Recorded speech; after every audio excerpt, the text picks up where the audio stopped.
welcome back. So, what does the future of foreign shop owners look like? Will they continue running their small businesses in South Africa's townships, or will they have to shut down and give way to their local counterparts? Well, earlier this year, government revealed it's looking to introduce maximum quotas on the number of documented foreign nationals with work visas. If adopted as law, this could make it impossible for foreign nationals to own and run spaza shops. It comes as tensions between immigrants and local entrepreneurs reach boiling point. We are dealing with buy and sell here. And you find out you buy some of the things, they are expiring just because of what people, they'll just tell you things, they are expensive, whereby they are not knowing where you buy things. Like when you buy things from whatever you're buying, maybe you have to put maybe some 20 cents or 50 cents as a profit. End of the day, on that profit, you have to pay. Maybe you hire someone, you have to pay that guy, you have to pay rent, and then end of the day, you must pay SARS also, and then that money doesn't cover all those things. But operational issues are just one of Luka's problems. His biggest headache is stiff competition from his foreign counterparts. They are making it very, very, very, very tough, because if you find out I'm running the shop here, then next to me, 1, 2, 3, 4, 5, there's a foreigner shop, and then other side there's a foreigner shop. You find out that shop is belong to one person. You understand? You are in between. So you can't sell anything. You can't sell anything. The bad part, end of the year, the person who can sell, you have to go and pay tax. The Labour Department plans to introduce legislation that will make the 9 billion rand spaza shop sector look radically different. It's a proposal that has the backing of the Small Business Development Ministry. The department has made it clear that there are jobs that are going to be segmented for South Africans, and there are parts of businesses that are going to be segmented for South Africans. And they've made it clear that immigrants and people from outside the country are not going to be allowed to run spaza shop, for instance.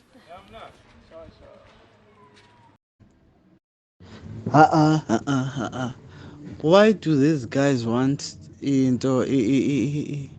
foreign-owned shops to close down? Fine, the competition is stiff. They have different techniques or strategies to go into markets, and they have techniques or tricks with how business is structured, the structure of business itself operates, and how they can get ahead, make things cheaper, give the community so many options that it makes it difficult for the local shops to compete and all of that.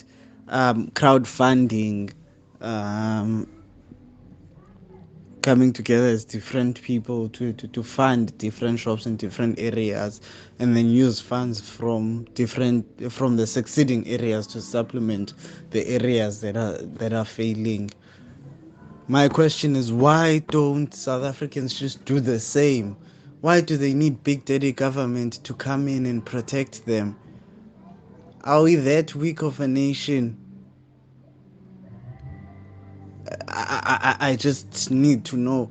Do you guys hate each other that much that you can't go to your brother, the next door owner, and be like, hey chap, let's do this, let's put 10,000 aside so that we can grow our shops, we can buy a new shop, we'll both own that new shop. Fine, the shops that we have grown this far are our shops, but let's come together and then help each other to buy a third shop, and then we'll make more money from that third shop. How is it making sense that the first thought that comes to mind is, oh, government, help us, we are struggling, these guys are buying 5 shops in one street? Why? And it just doesn't make sense to me that you could just get strangled. Why don't you provide? Okay, fine, they provide these resources, provide higher qualities, make reach out to the suppliers. Think of something, do something that makes the consumer want to buy from your shop instead of the other. Provide goods that they don't provide.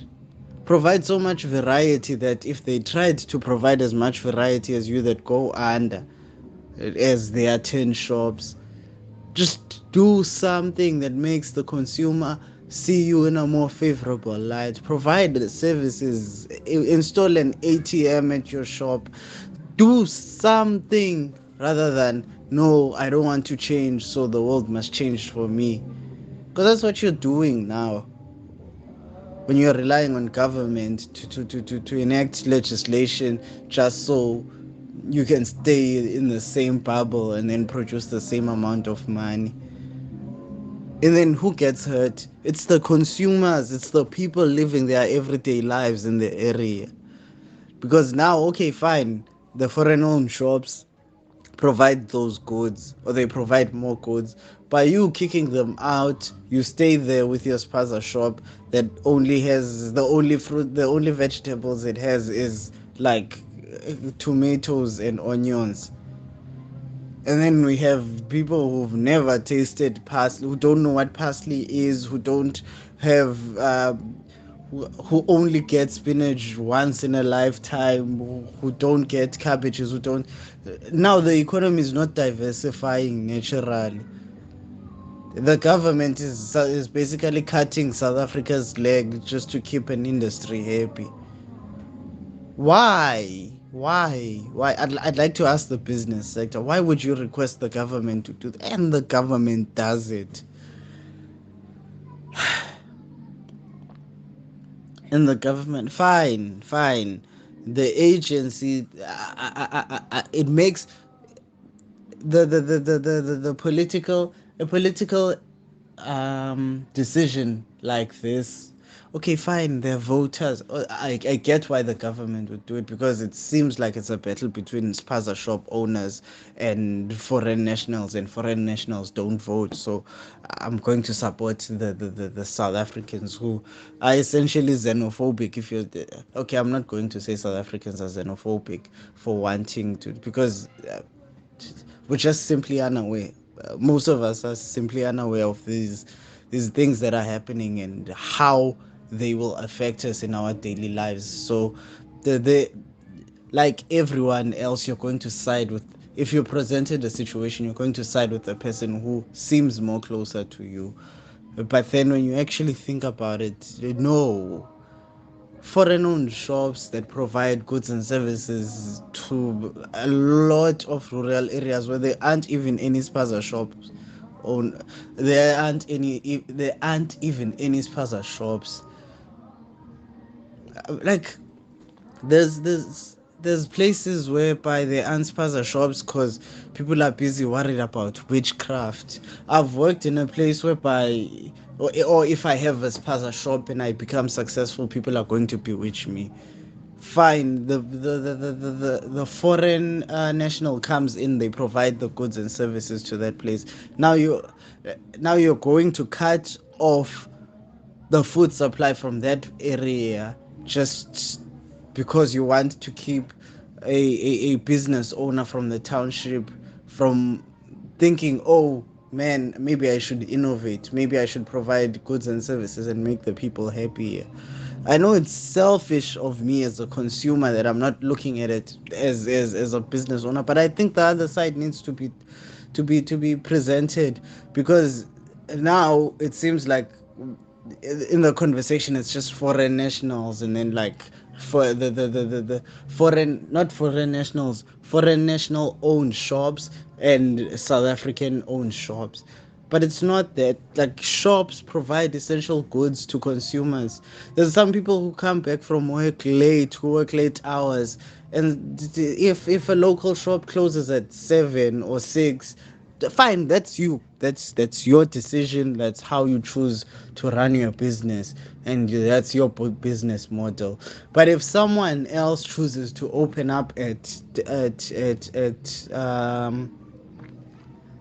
7 a.m. or 5 a.m. in the morning till 12 p.m. at night, 12 a.m. at night, then why stop that person?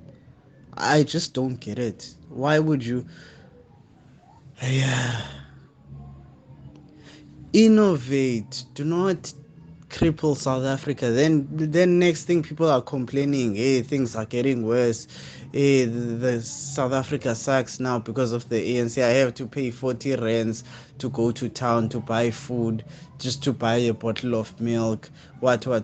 But you are cutting off a supply, the supply that these people are providing in remote areas that our own nationals aren't willing to provide those resources for one reason or the other. It's your choice. It's people, like, it's the participants' choice within the industry. We can't force people to go to rural areas and provide services there. We can't force people to innovate. We can't force people to join such to join other team members or other people within their field to come together and build companies and build corporations and build. We can't force them to do that. So if you want to stagnate and become the one sole shop owner in your street, and that's where you choose to stay, if at some point someone else comes in to crush you out because they have access to more money and they have more skill or resources or whatever it is that they provide, that's on you for not innovating, because stagnating does not lead to you staying at the same place. Over time, because the world is progressing, you regress. Now you're going to want to stop the world from moving forward because man, no. Anyway, I might have gotten a bit heated on this video, but I'm just pissed off about the fact that now the everyday South African will get screwed over because we have a government that doesn't look at the full picture, and we I don't know if they don't look at the full picture, but it's so obvious for me that the you knocking away the foreign owned shops before, like, if the government has an idea that would make that would help South African shops, let them implement it without illegalizing foreign owned shops. Let them implement it, and if they get out competed, imagine an entire government getting out competed by the private industry. If they get outcompeted by that private industry, good, the consumer is getting the best out of it. Now if you're just going to say no, we know what's better for the for the consumer, and we're just going to employ these people and put them in there, and then whatever idea that they have, like, I haven't seen the proposal, and maybe when I do, I'll go through it, and then we'll have a more in-depth, robust discussion about it.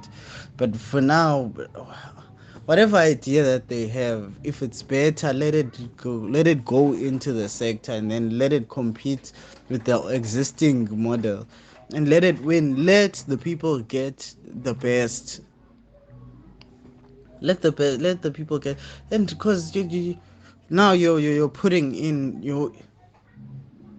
you're screwing over business owners and people who, okay, business owners and, yeah, like working class people, or like people who work there, you're helping them, but you're screwing over the foreign nationals who came to South Africa for a better life, who thought that this would be their break in life, who took the risk. And I don't know what risks coming to South Africa entailed, and whether those foreign nationals have good positive beliefs about South Africans or not is besides the point. What the point is, those people took their risks. They've made sacrifices that South African shop owners are clearly not willing to make. In bulk, these people are struggling to the point when they know which strategies. You can't say, I know that these people are winning because they come together as a team. Why aren't you coming back? You're going to say, don't tell us how to run our businesses. Fine, then run into the ground, stagnate, but don't drag South Africa along with you. Because now, if no, you know what? If you liked that rant, that pissed off rant, please like, share, comment, subscribe. But just subscribe. Just subscribe. If you're going to do one thing, subscribe so that you catch the next video. But if you are passionate about it, do the rest too. Peace out.